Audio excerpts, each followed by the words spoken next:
విజయనగరంలోని రణస్థలంలో Janasena party నాయకులు గొర్లే సూర్య ఆధ్వర్యంలో డొక్కా సీతమ్మ ఉచిత భోజన కార్యక్రమాన్ని వార్షిక కార్యక్రమం నిర్వహించారు. ఈ కార్యక్రమంలో చీపురుపల్లి నియోజకవర్గ ఇన్ఛార్జ్ విసినగిరి శ్రీనివాసరావు పాల్గొన్నారు. డిప్యూటీ సీఎం పవన్ కళ్యాణ్ ఆశయాలు సిద్ధాంతాలతో గొర్లే సూర్య గత 365 రోజులుగా స్వంత నిధులు ఖర్చు పెట్టి డొక్కా సీతమ్మ ఉచిత భోజనం పెడుతున్నారు. ఈ సందర్భంగా పేద ప్రజల ఆకలి తీర్చేందుకు గొర్లే సూర్య చేసిన కృషి ఎనలేదనని శ్రీనివాసరావు కొనియాడారు. జనసేన పార్టీలో గొర్లే సూర్య ఉండడం అదృష్టంగా భావిస్తున్నామని తెలిపారు. సాంబార్ రసం 2 కూరలు కొద్దిగా సాంబార్ కాలపో తెరిపాయలు కూడా తెప్పించారు.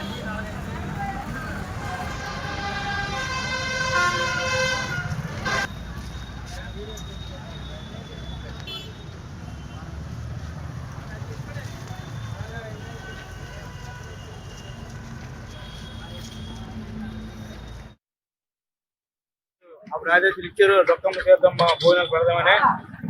గవర్నమెంట్ నుంచి కాకుండా సొంతగా పెట్టి ఈరోజు కొంతమంది పేదవాళ్ళకి భోజనాలు పెడతానంటే అతని స్ఫూర్తి అందరూ తీసుకోవాలి. ఎందుకంటే పవన్ కళ్యాణ్ స్ఫూర్తి ప్రతి ఒక్కరికి సాయం చేసే గుణం ఉండాలి. అది సూర్య గారి కుటుంబంలో ఉంది. అలాంటి వ్యక్తులు ఇంకా రావాలి బయటికి. ఎందుకంటే మనం ఎంత ఉండే తినలేం. ఎవరికైనా ఎప్పుడైనా మనకు సాయం చేసామంటే భోజనం ఒకటే మనం వాళ్ళ కడుపు నిండా పెట్టగలం.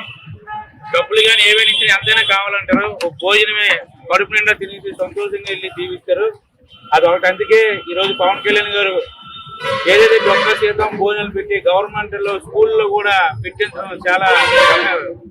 ఎందుకంటే డొక్కా సీతం అంటే ఎవరికి చాలా మంది తెలియదు. బ్రిటిష్ పరిపాలనలో పేదవారికి ఎక్కడో ఉంటుంది ఆ రోజు పెడితే అది తీసుకొచ్చి ఈ రోజు పవన్ కళ్యాణ్ గారు డొక్కా సీతం పేరు పెట్టి ఆ సాయం చేసే గుణం ఉన్న వాళ్ళని బయటికి తీసుకొచ్చి